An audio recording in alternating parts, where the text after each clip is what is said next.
नमस्कार दोस्तों, स्वागत है आपका आपके अपने यूट्यूब चैनल अमन प्रयास के जिसमें जैसा कि फ्रेंड्स आज से आपका 22 दिसंबर और 22 दिसंबर को जो है आपका दिल्ली पुलिस कांस्टेबल का एग्जाम था, जो कि आपका यहाँ पर थर्ड शिफ्ट का भी एग्जाम जो है समाप्त हो गया है। तो थर्ड शिफ्ट में जो भी आपके यहाँ पर जनरल अवेयरनेस कंप्यूटर के सेक्शन से प्रश्न पूछे गए, उनमें से अधिकतम जो रियल प्रश्न है हमें प्राप्त हो गए हैं। तो आज की इस वीडियो में हम उन 6 प्रश्नों को यहाँ पर डिस्कस करेंगे, साथ में जो है उनसे जुड़े इंपॉर्टेंट हम लोग यहाँ पर एक्स्ट्रा फैक्ट्स को देखते हुए चलेंगे। तो चलिए वीडियो को स्टार्ट करते हैं फ्रेंड्स, बिना किसी देरी के। इससे पहले अगर आप लोग चैनल पे नए हैं तो चैनल को जो है सब्सक्राइब कर लीजिएगा, नोटिफिकेशन बेल को जो है ऑल पर क्लिक कर लीजिएगा। बाकी पीडीएफ जो है आपको उसका लिंक टेलीग्राम पर मिलता है, तो लिंक उसका डिस्क्रिप्शन में और आपको यहाँ पर जो है कमेंट सेक्शन में पिन किया हुआ रहेगा, तो आप लोग जाकर वहाँ से जो है उसको एक्सेस कर सकते हैं। बाकी आज बढ़ते हैं आज के पहले प्रश्न की तरफ। आज का जो प्रश्न ऐसा ऐसा पूछा गया है कि अगर आप इसे देख लें तो सर जो है अपना पीट लेंगे कि हम लास्ट डे जो है क्यों चुने हैं। ठीक है, बाकी चलिए कोई नहीं, चलिए प्रश्नों को देखते हैं। सबसे पहले तो पहला जो प्रश्न है आपका कि 2025 तक जो है केंद्रीय रिजर्व पुलिस बल यानी सीआरपीएफ के जो है वर्तमान में महानिदेशक यानी कि डीजी कौन है, यानी कि who is the current director general of the Central Reserve Police Force as of 2025। चार ऑप्शन जो है दिए गए थे, जिसमें से राइट आंसर जो था आपका यहाँ पर ज्ञानेंद्र प्रताप सिंह, यानी कि ऑप्शन नंबर सी जो है आपका यहाँ पर राइट आंसर था। ज्ञानेंद्र प्रताप सिंह को 18 जनवरी 2025 को जो है केंद्र सरकार के द्वारा सीआरपीएफ का जो है महानिदेशक नियुक्त किया गया है, और उनका कार्यकाल जो है 30 नवंबर 2027 तक रहेगा। 1991 बैच के आईपीएस अधिकारी हैं, और ये जो है अवनीश दयाल सिंह का जो है इन्होंने स्थान लिया है, इसको भी याद रखिएगा। बाकी सीआरपीएफ जो है वो देश का प्रमुख पुलिस बल है आंतरिक सुरक्षा के लिए। और आपको बता दें कि आज़ादी के बाद 28 दिसंबर 1949 को जो है संसद के एक अधिनियम के द्वारा इस बल का नाम जो है केंद्रीय रिजर्व पुलिस बल जो है कर दिया गया था, और इससे पहले जो है आपका क्राउन रिप्रेजेंटेटिव पुलिस के रूप में जो है गठित किया गया था 1939 में। ठीक है, तो इसको याद रखना है। बाकी वीडियो में तो आगे बढ़ते ही हैं, लेकिन उससे पहले आपको बता दें कि आप लोगों में से जो है बहुत सारे लोगों का ही जो है कमेंट आता है कि अब मेरा जो है एग्जाम में इतना दिन बचा हुआ है, कल है परसों है तरसों है, जो है कि अब हम क्या करें। ठीक है, तो अगर आपका एग्जाम कल है परसों है तो आप लोग को तो कुछ करना है नहीं, पहले जो किए हैं वही बस रिवाइज करते रहना है, और अभी जो आपका एनालिसिस हो रहा है, जो भी क्वेश्चन आपके मिल रहे हैं उसको देखते रहना है, साथ में पीडीएफ को जो है पढ़ते रहना है। लेकिन आपके एग्जाम में अगर 2-4 दिन का समय भी बचा हुआ है तो आप लोग जो है जितने भी इंपॉर्टेंट टॉपिक जो आ रहे हैं उसको कवर कर सकते हैं, ताकि थोड़ा सा और जो है आप यहाँ पर अपने एग्जाम की तैयारी को जो है बेहतर कर सकें।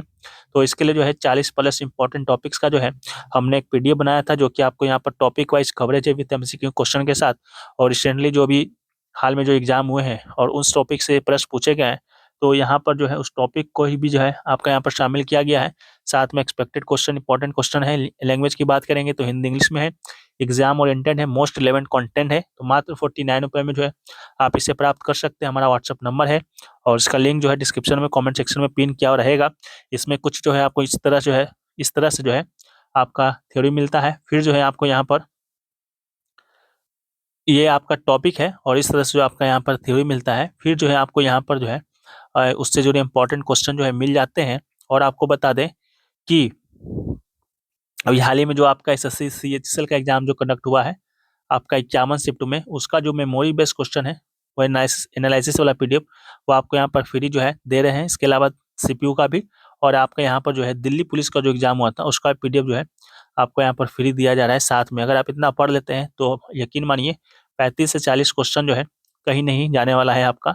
अगर यही लेवल रहा तो आपको 45 प्लस भी जो है आ सकता है। बाकी आप लोग का मर्जी, लिंक डिस्क्रिप्शन में कमेंट सेक्शन में पिन है। हम लोग बढ़ते हैं आज के अगले प्रश्न की तरफ। तो हमारा जो अगला जो प्रश्न है वो पूछा गया कि ग्लोबल इनोवेशन इंडेक्स 2025 में जो है किस देश ने शीर्ष स्थान यानी कि रैंक 1 हासिल किया है, यानी which country secured the top position in the global innovation index. चार ऑप्शन दिए गए थे, जिसका राइट आंसर जो है स्विट्जरलैंड था। सेकेंड शिफ्ट के वीडियो में जो है यहाँ पर भारत का रैंक पूछा गया था, उसी में हमने जो है आपको बताया था कि टॉप जो 3 कंट्री है उसको याद रखिएगा, और बॉटम पर जो 3 है उसको याद रखिएगा। तो हम लोग फिर से इसको यहाँ पर देख लेते हैं। ये जो आपका वैश्विक नवाचार सूचकांक है ग्लोबल इनोवेशन इंडेक्स, ये जो आपका WIPO यानी कि विश्व बौद्धिक संपदा संगठन के द्वारा जो है जारी किया जाता है। सितंबर 2025 में भी जारी किया गया, 18वां संस्करण था। पहली बार 2007 में किया गया। कुल जो है 39 देशों की अर्थव्यवस्थाओं को इसमें शामिल किया जाता है। टॉप 5 पर जो है पहला पर आपका यहाँ पर स्विट्जरलैंड है, दूसरा पर आपका स्वीडन है, तीसरा पे आपका यूएसए है, चौथा पे आपका दक्षिण कोरिया है और पांचवा पे यूनाइटेड किंगडम है। न्यूनतम 5 देश की बात करेंगे तो नाइजर सबसे निचला स्थान पर है। भारत का रैंक यहाँ पर आपका 38वां है और 2024 में आपका 39वां था। ठीक है, तो इसको याद रखना है। अगला है कि the 35 National Games were held in Kerala, यानी कि पूछा गया था कि 35 जो नेशनल गेम है वो आपका कहाँ पर आयोजित हुआ है, तो इसका राइट आंसर जो है आपका केरला था। और ये जो आपका 35th नेशनल गेम्स है वो आपका 31 जनवरी से लेकर 14 फरवरी 2015 तक जो है आयोजित किया गया था। शुभंकर जो है अम्मू था जो कि ग्रेट हॉर्नबिल पक्षी है और विजेता जो है आपका यहाँ पर सर्विसेज जो है आपका बना था। इसके अलावा जो है 35वां संस्करण जो है वो आपका 2015 में केरला में किया गया था। 36वां संस्करण जो है 2022 में 7 साल के बाद जो है आयोजित किया गया था आपका गुजरात में। और 37वां संस्करण आपका 2023 में जो है आयोजित किया गया गोवा में। और 38वां जो संस्करण है आपका उत्तराखंड में आयोजित किया गया। और इससे संबंधित भी जो है आपके सेकंड सेट में प्रश्न बने थे कि यहाँ पर टॉप पर जो है कौन रहा था, तो वो जो आपका यहाँ पर सर्विसेज जो है आपका यहाँ पर जो है टॉप पर रहा था। ठीक है, कुल 168 गोल्ड जो है इसने जो है जीता था और महाराष्ट्र जो है आपका सेकेंड स्थान पे था। और 2027 में जो है आपका 39वां जो है राष्ट्रीय ये जो आपका खेल है होगा, कहाँ पर होगा, तो मेघालय में होगा, तो इसको जो है याद रखना है। बाकी बढ़ते हैं नेक्स्ट क्वेश्चन की तरफ, तो वो है कि भारत ने पुरुष फील्ड हॉकी में अपना पहला एशियाई खेल स्वर्ण पदक जो है किस वर्ष जीता है, यानी India on its its first Asian Games gold medal in the men's field hockey in which year, तो इसका राइट आंसर जो है 1966 जो है इसका आपका राइट आंसर था। भारत ने पुरुष फील्ड हॉकी में अपना जो पहला एशियाई खेल स्वर्ण पदक है 1966 में बैंकॉक यानी थाईलैंड एशियाड में जो है जीता था और फाइनल में जो है पाकिस्तान को जो है 1-0 से जो है हराया था। और भारत के लिए जो है एशियाई खेलों की हॉकी इतिहास में यह महत्वपूर्ण जीत था। ठीक है, तो फाइनल में जो है पाकिस्तान हारा था, तो इससे तो हमेशा हारता ही रहता है, लेकिन कल जो है आपका अंडर-19 का world cup Asia under-19 world cup था, उसमें जो है पाकिस्तान जो है इंडिया को हराया था। इस बात को भी याद रखना है, भावना में मत बह जाइएगा जब क्वेश्चन आपसे कब पूछा जाएगा तो। अगला क्वेश्चन है कि उससे पहले आपको बता दें कि भारत ने इसके बाद 1988 में बैंकॉक में, 1914 में इंचियोन में जो है स्वर्ण पदक जीता है, साथ में 2023 में हांगझाओ में भी जो है स्वर्ण पदक अपने नाम किया है। तो कुल स्वर्ण पदक की संख्या यहाँ पर 4 है। अगला है कि निम्नलिखित में से कौन सा निकाय जो है संवैधानिक निकाय नहीं है, which of the following is not a constitutional body. 4 option दिए गए थे जिसमें से राइट आंसर जो है आपका नीति आयोग, जहाँ ऑप्शन नंबर डी जो है राइट आंसर था। नीति आयोग की जब हम लोग बात करते हैं तो ये जो है आपका कॉन्स्टिट्यूशनल बॉडी जो है नहीं है, ये जो है आपका स्टेचुरी बॉडी है। ठीक है, तो इसको याद रखना है। बाकी कैग आर्टिकल 148 में जो है इसका उल्लेख किया गया है, तो ये जो है आपका संवैधानिक है। तो जिसका उल्लेख आपका आर्टिकल में किया जाएगा वो जो आपका यहाँ पर कॉन्स्टिट्यूशनल हो जाएगा, यानी कि संवैधानिक हो जाएगा। तो कैग जो है आपका यहाँ पर संवैधानिक है। फाइनेंस कमीशन भी जो है आर्टिकल 280 के तहत जो है आपका संवैधानिक ही है। इसके अलावा union public service commission UPSC भी जो है आपका आर्टिकल 315 के अंतर्गत आता है, तो ये भी जो है आपका यहाँ पर कॉन्स्टिट्यूशन बॉडी ही है। ठीक है, तो इसको याद रखना है। अगला क्वेश्चन जो है कि 1969 में कितने बैंकों का जो है राष्ट्रीयकरण जो है यहाँ पर किया गया था, यानी कि how many bank were nationalised in 1969। Right answer जो है 14 था। 1969 में जो है आपका यहाँ पर तत्कालीन जो उस समय के प्रधानमंत्री थी इंदिरा गांधी जी के नेतृत्व में जो है भारत में 14 प्रमुख वाणिज्यिक बैंकों का जो है यहाँ पर राष्ट्रीयकरण किया गया था। और ये महत्वपूर्ण कदम जो है का उद्देश्य जो है प्रमुख वित्तीय संस्थानों को जो है सरकारी नियंत्रण में लाना था, ताकि कृषि, लघु उद्योग और निर्यात जैसे प्राथमिकता वाले क्षेत्रों में जो है संसाधन का बेहतर आवंटन जो है सुनिश्चित किया जा सके और धन के संकेंद्रण पर जो है अंकुश लगाया जा सके। तो 1969 में राष्ट्रीयकृत किए गए 14 बैंकों में उस समय प्रत्येक में 50 करोड़ से अधिक की जमा राशि थी। और राष्ट्रीयकरण जो है भारत की बैंकिंग प्रणाली में एक महत्वपूर्ण बदलाव जो है आपका लाया था। इसके अलावा जो है प्रमुख बैंकों में आपका स्टेट बैंक ऑफ इंडिया था, पंजाब नेशनल बैंक था, बैंक ऑफ बड़ौदा था और आपका यहाँ पर कैनरा बैंक जो है शामिल था। इसके बाद जो है 1980 में फिर से जो है 6 और बैंकों का यहाँ पर राष्ट्रीयकरण किया गया था, जिससे राष्ट्रीयकृत बैंकों की कुल संख्या यहाँ पर 20 हो गई। अगला क्वेश्चन है कि निम्नलिखित में से कौन सा नृत्य जो है लकड़ी के डंडों का उपयोग करके किया जाता है और कृष्ण लीला के विषयों पर आधारित है, यानी कि which of the following dance forms in performed using wooden sticks and is a based on the theme of Krishna Leela. Right answer जो है दंड रास का यानी कि डांडिया जो है, डांडिया रास जो है आपका ऑप्शन में दिया गया था, जो कि आपका यहाँ पर जो है राइट आंसर था। बाकी डांडिया रास के बारे में आप लोग जानते होंगे, डांडिया कहाँ खेला जाता है। डांडिया मुख्य रूप से जो है आपका वहाँ पर गुजरात में जो है खेला जाता है, जिसमें जो है नर्तक लकड़ी के डंडों यानी स्टिक का उपयोग जो है करते हैं। इसके अलावा कृष्ण लीला जो है, ये भी आपका भगवान कृष्ण और गोपियों के दिव्य प्रेम की कहानी है। और मणिपुर रास लीला भी जो है, ये भी आपका कृष्ण पर ही आधारित है। इसके अलावा चरकूला जो है, ये जो डांस फॉर्म है, ये आपका यहाँ पर यूपी में किया जाता है। गिद्धा जो है, ये आपका पंजाब का लोक नृत्य है, तो इसको भी याद रखिएगा। एक आपका है भांगड़ा, ये भी जो है पंजाब का ही लोक नृत्य है, लेकिन डिफरेंस बस इतना ही है कि भांगड़ा जो है पुरुषों का नृत्य है और गिद्धा जो है यहाँ पर महिलाओं के द्वारा जो है किया जाता है, तो इसको याद रखना है। कालबेलिया जो है राजस्थान का यहाँ पर सपेरा नृत्य है, पूछा जा चुका है। अगला है कि which major Hindu festival dedicated to Lord Shiva is celebrated annually in the month of Falguni on the 14th night of the dark fortnight। ठीक है, तो यहाँ का इसका पूछा गया कि भगवान शिव को समर्पित कौन सा प्रमुख हिंदू त्योहार जो है हर साल फागुन महीने में कृष्ण पक्ष की 14वीं रात को मनाया जाता है। राइट आंसर जो है यहाँ पर महाशिवरात्रि था। ऑप्शन नंबर बी जो है आपका राइट आंसर था। महाशिवरात्रि का कहने का मतलब है शिव की महान रात, और हिंदू देवता शिव के भक्तों के लिए जो है वर्ष का सबसे महत्वपूर्ण जो है सांप्रदायिक त्योहार है, तो इसको याद रखना है। आमतौर पर फरवरी या मार्च में जो है यहाँ पर आयोजित किया जाता है। इसके अलावा हिंदू पंचांग के महीनों को भी याद रखिएगा, कभी कभी यहाँ से भी जो है प्रश्न आप कर सकते हैं। मार्च अप्रैल में जो है आपका चैत आता है, अप्रैल मई में जो है आपका वैशाख आता है, मई जून में आपका यहाँ पर ज्येष्ठ आता है, जून जुलाई में जो है आषाढ़ आता है। इसके अलावा जुलाई अगस्त में आपका श्रावण, भाद्रपद जो है अगस्त और सितंबर, अश्विन में जो है सितंबर अक्टूबर में आता है, कार्तिक में अक्टूबर नवंबर, कार्तिक में ही जो है आपका यहाँ पर दिवाली जो है मनाया जाता है। मार्गशीर्ष में जो है आपका नवंबर दिसंबर, पौष जो है आपका दिसंबर जनवरी, माघ जो है जनवरी फरवरी, और आपका फागुन जो है फरवरी मार्च में जो है आपका आता है।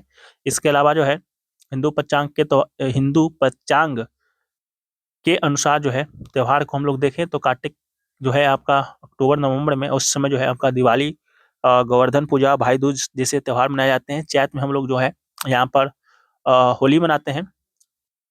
ठीक है, तो इसको याद रखना है। और महावीर जयंती, रामनवमी जो है आपका चैत में ही आता है। वैशाख में हम लोग वैसाखी मनाते हैं, अक्षय तृतीया मनाते हैं, फरवरी में फागुन में होली होली मनाते हैं। सॉरी, कंफ्यूजन हो गया था। चैत में हम लोग होली नहीं, फागुन में होली मनाते हैं। ठीक है, गाना भी है, तो इसको याद रखना है।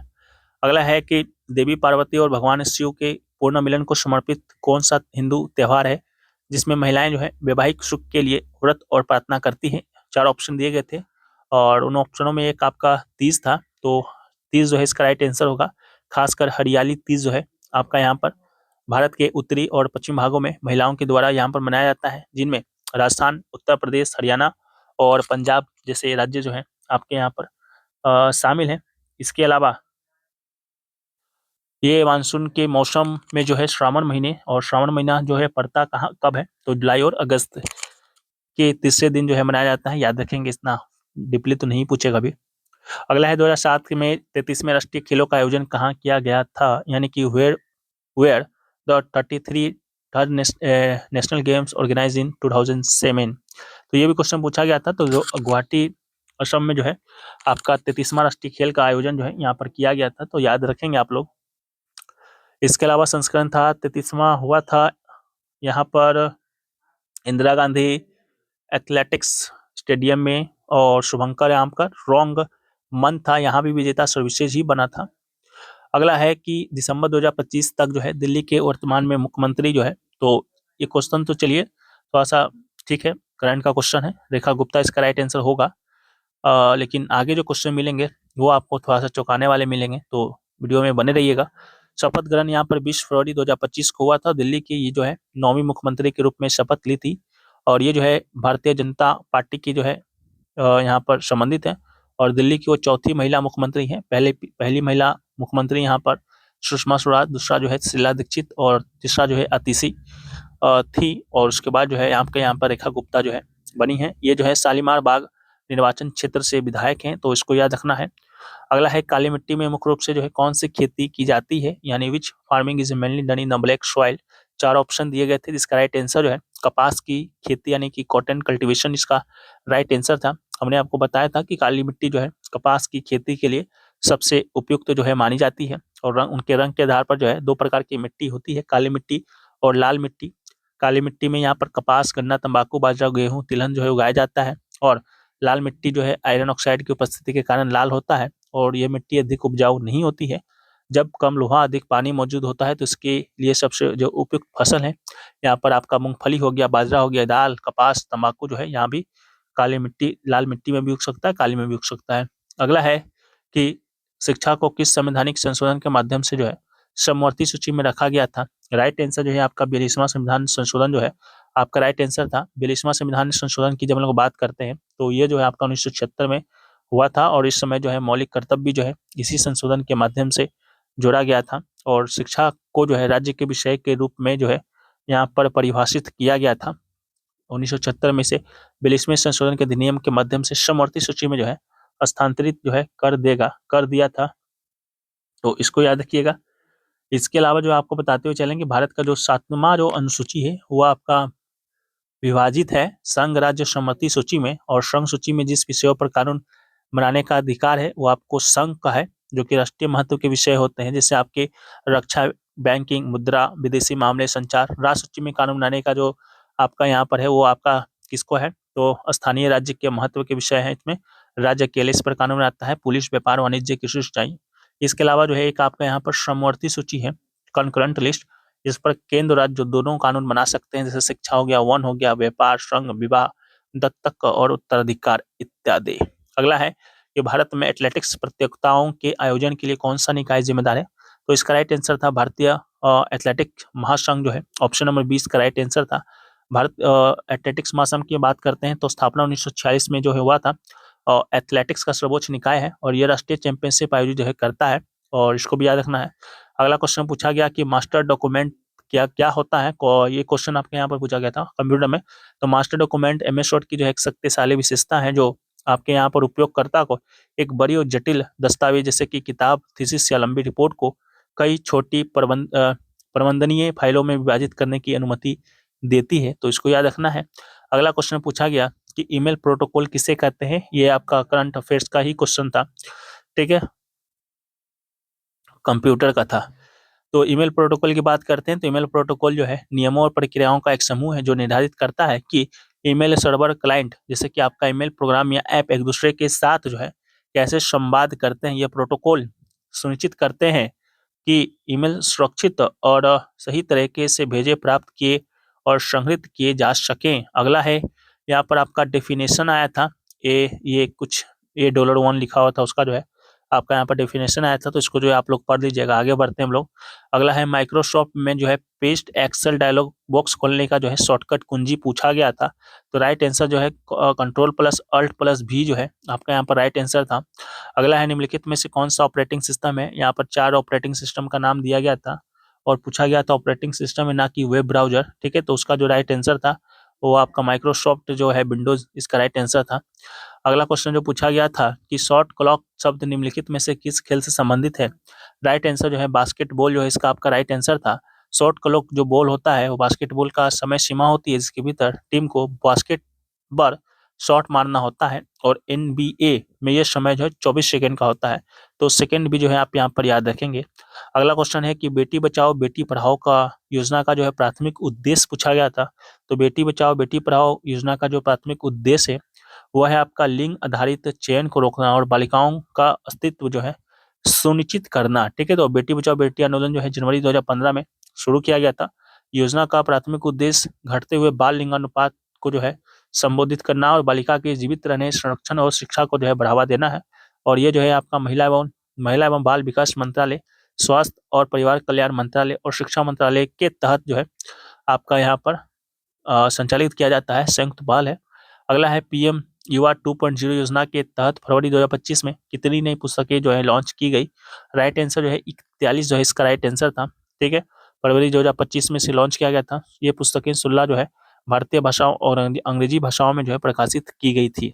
अगला क्वेश्चन जो है कि भारतीय संविधान का कौन सा अनुच्छेद नागरिकों को भाषण और व्यक्ति की स्वतंत्रता देता है, अनुच्छेद 19 इसका राइट आंसर था। हालांकि आपसे स्वतंत्रता का अधिकार पूछा गया था अनुच्छेद 19 से 22, जो कि आगे हम लोग देखेंगे अभी। अगला क्वेश्चन जो पूछा गया कि अनुच्छेद 226 के तहत जो है के अंतर्गत जो है उच्च न्यायालय के पास जो है किससे संबंधित प्रवर्तन हेतु जो है अधिकार क्षेत्र यहाँ पर दिए गए हैं। तो यहाँ पर 4 ऑप्शन दिए गए थे, नागरिक अधिकार, मौलिक अधिकार, बाल अधिकार, सॉरी रीट का पूछा गया था। आर्टिकल 226 के तहत जो है यहाँ पर उच्च न्यायालय जो है 5 प्रकार का रीट जारी करता है, जो कि मौलिक अधिकार के अंतर्गत आता है, तो कि राइट आंसर था। और मौलिक अधिकार की जब हम लोग बात करते हैं तो 12 से 35 तक का अनुच्छेद जो है आपका यहाँ पर मौलिक अधिकार से संबंधित है, तो उसको याद रखना है। बाकी 5 प्रकार के रीटों में आपके यहाँ पर बंदी प्रत्यक्षीकरण, परमादेश, प्रतिषेध, अधिकारपेक्षा और उत्प्रेषण लेख शामिल है। और अनुच्छेद 226 के तहत जिस प्रकार हाईकोर्ट रीट जारी करता है, उसी प्रकार अनुच्छेद 32 के तहत जो है आपका सुप्रीम कोर्ट जो है रीट जारी करता है। इसके अलावा रीट का जो है यहाँ पर परिभाषा दिया गया है। हमें नहीं लगता कि आपके एग्जाम में यहाँ तक के सवाल आएंगे, फिर भी एक बार आप लोग जो है इसे पढ़ लीजिएगा।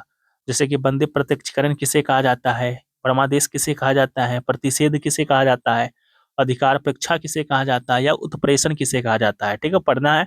बाकी नेक्स्ट क्वेश्चन है यहाँ पर आपका मार्जिनल सीमांत उपयोगिता का जो है आपसे परिभाषा पूछा गया था। तो मार्जिनल यूटिलिटी या सीमांत उपयोगिता जो है किसी वस्तु की एक अतिरिक्त इकाई के उपभोग के कुल संतुष्टि या लाभ में होने वाली वृद्धि है। यह मापता है कि हर व्यक्ति इकाई आपको कितनी अतिरिक्त खुशी देता है।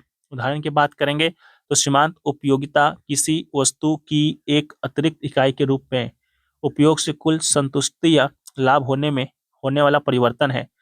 हाँ, यही क्वेश्चन की बात कर रहे थे कि ये एसएससी की ऐसी भी क्या मजबूरी रही होगी, या जो भी एग्जाम कंडक्टिंग एजेंसी है एडुकेटी, कि ये सवाल पूछने का जरूरत जो है पड़ा होगा कि भारत के राष्ट्रपिता के रूप में जो है किसे जाना जाता है।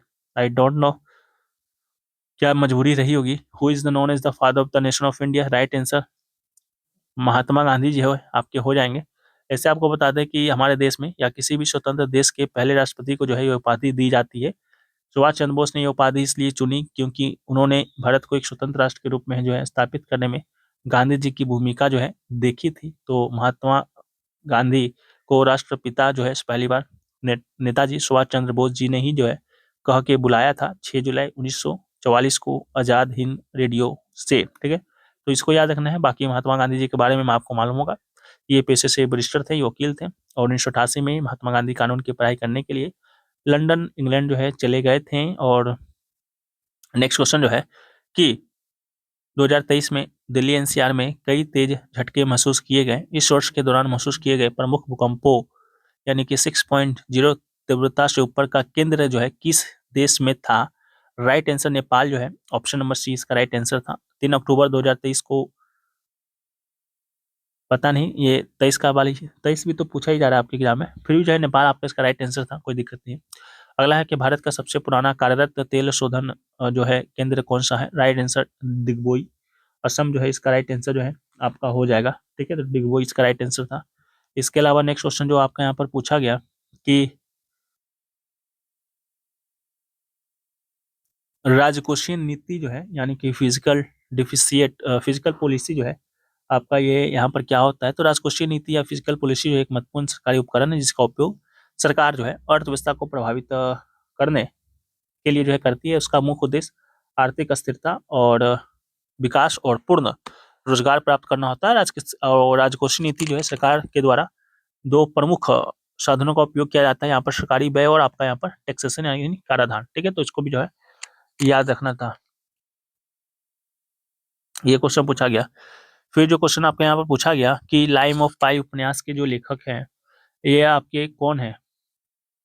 तो लाइम ऑफ पाई जो उपन्यास है, लाइफ ऑफ पाई जो है ये उपन्यास के लेखक जो है यान मार्टल जो है इसका आपका राइट आंसर जो है हो जाएगा ऑप्शन नंबर बी। और ये पुस्तक जो है यान मार्टल के द्वारा लिखा गया है, जो कि एक आपका यहाँ पर कनाडाई लेखक हैं। और इस उपन्यास के लिए उन्हें जो है 2002 में जो है मेन बुकर पुरस्कार से सम्मानित किया गया था। और यह पुरस्कार 2001 में प्रकाशित हुआ। और भारतीय लेखक पाई और एक बंगाल टाइगर रिचर्ड पार्कर की एक नाव पर समुद्र में बचे रहने की ये कहानी को जो है दर्शाता है। अगला है उपन्यास क्लियर लाइट ऑफ डे जो है किसके द्वारा लिखा गया है। तो ये पुस्तक अनीता देसाई जी के द्वारा लिखा गया है। क्लियर लाइट ऑफ डे प्रसिद्ध भारतीय लेखिका अनीता देसाई के द्वारा लिखा गया। 1980 में यह प्रकाशित हुआ था। स्वतंत्र भारत के बाद जो है भारत में एक परिवार की कहानी है जो पुरानी दिल्ली में रहता है, जिसमें याद, रिश्ते, ऐतिहासिक घटनाओं के प्रभाव को दिखाया गया है। अगला है वित्तीय बाजार के संदर्भ में जो है फ्रैक्टल थ्योरी का प्रतिपादन किसने किया था? तो फ्रैक्टल थ्योरी का जो प्रतिपादन है प्रसिद्ध गणितज्ञ जो है बोनोइट मेंडल ब्रॉन्ट ने किया था। अपनी पुस्तक the miss behaviour of market में से जो है विस्तार से समझाया था। अगला क्वेश्चन जो है कि एशियाई हॉकी महासंघ यानी का मुख्यालय कहाँ स्थित है? राइट आंसर जो है बी यानी कुआलालंपुर मलेशिया जो है इसका राइट आंसर था। और AHF जो है एशियन हॉकी फेडरेशन, इसका मुख्यालय कुआलालंपुर मलेशिया में जो है, इसका राइट आंसर जो है होगा। अगला है शुष्क मिट्टी जो है या रेडियल सॉइल भारत के किन क्षेत्रों में पाई जाती है? 4 ऑप्शन दिए गए होंगे जहाँ भाग दिया हो गया होगा। तो शुष्क मिट्टी जो है आमतौर पर मुख्य रूप से जो है भारत के पश्चिमी भागों में पाया जाता है। प्रमुख क्षेत्रों में राजस्थान और शुष्क मिट्टी का सबसे प्रमुख क्षेत्र है, तो राजस्थान आपके ऑप्शन में अगर हो तो बहुत बढ़िया, अगर नहीं हो तो पंजाब होगा, फिर पश्चिमी उत्तर प्रदेश होगा या हरियाणा होगा। ठीक है, तो इसका राइट आंसर हो जाएगा। अगला है कि सूर्य के चारों ओर सबसे पहले कौन सा ग्रह घूमता है? ठीक है, तो which planet revolves around the sun first? ऐसी भी क्या मजबूरी रही होगी कि ये आपका क्वेश्चन पूछा गया था। ठीक है, ये तो आपका शायद दिल्ली पुलिस 12th लेवल पर है शायद ना। तो राइट आंसर बुध यानी मरकरी जो है हो जाएगा। सूर्य से निकटता के क्रम में बुध जो है सबसे पहला ग्रह है, जिसके बाद शुक्र है, पृथ्वी है, मंगल है, बृहस्पति है, शनि है, यूरेनस है और आपका नेपच्यून आते हैं। जो कि बुध जो है सूर्य के सबसे करीब है, इसलिए सूर्य के चारों ओर एक पूर्ण कक्षा सबसे कम समय लगभग 88 पृथ्वी दिनों में जो है पूरा करता है। और पृथ्वी हमारा जो है 365 दिन। ये भी आज शायद आपका फर्स्ट ट्रिप में आया था। अगला है भारतीय संविधान में स्वतंत्रता का अधिकार जो राइट टू फ्रीडम जो है किन अनुच्छेद के अंतर्गत आता है? राइट आंसर अनुच्छेद 19 से 22 जो है इसका राइट आंसर था। अनुच्छेद 19 जो है भाषण और अभिव्यक्ति, सभा, संघ और आवागमन और निवास की स्वतंत्रता देता है। अनुच्छेद 20 जो है अपराधों के लिए दोष सिद्धि के संबंध में संरक्षण देता है। अनुच्छेद 21 जो है जीवन और व्यक्तिगत स्वतंत्रता का अधिकार देता है। और अनुच्छेद 21A जो है शिक्षा का अधिकार देता है। अनुच्छेद 22 जो है आपका यहाँ पर गिरफ्तारी और नजरबंद के खिलाफ जो है यहाँ पर सुरक्षा जो है देता है, तो याद रखेंगे। फिर जो क्वेश्चन पूछा गया कि वर्ष 2025-26 के लिए भारतीय उद्योग परिसंघ CII के नए अध्यक्ष के रूप में जो है किसने जो है पदभार ग्रहण किया है? तो राइट आंसर राजीव मेमानी जो है इसका राइट आंसर जो है आपका हो जाएगा। लेकिन इस प्रश्न को लेकर जो है थोड़ा सा कंफर्म नहीं है कि ये प्रश्न आपका पूछा गया था। फिर भी राजीव मेमानी को याद रखिएगा। राजीव मेमानी को 1 जून 2025 को इन्हें बनाया गया है, तो आपके आने वाले एग्जाम में भी पूछा जा सकता है शिफ्ट में। अगला है सीमांत लागत क्या है? तो 4 ऑप्शन जो है दिए गए थे सीमांत लागत के अकॉर्डिंग, जिसका जो राइट आंसर था कि सीमांत लागत जो है अवसर लागत में परिवर्तन होता है, जो तब उत्पन्न होता है जब उत्पादित मात्रा में एक इकाई बढ़ाई जाती है, यानी यह वस्तु की एक और इकाई का उत्पादन करने की लागत है। सीमांत लागत मात्रा में परिवर्तन से विभाजित कुल लागत में परिवर्तन के बराबर जो है होता है। अगला है संबलपुरी भारत के किस राज्य में स्थित, किस राज्य से संबंधित है? तो संबलपुरी जो है ये आपका उड़ीसा में है, तो राइट आंसर जो है उड़ीसा जो है हो जाएगा। बाकी जो है ई बैंकिंग का जो है एक उदाहरण पूछा गया था कि इनमें से कौन सा जो है ई बैंकिंग का उदाहरण नहीं है, तो नहीं है तो देख लीजिएगा। बाकी हम लोग क्या क्या उदाहरण है उसको देखते हैं।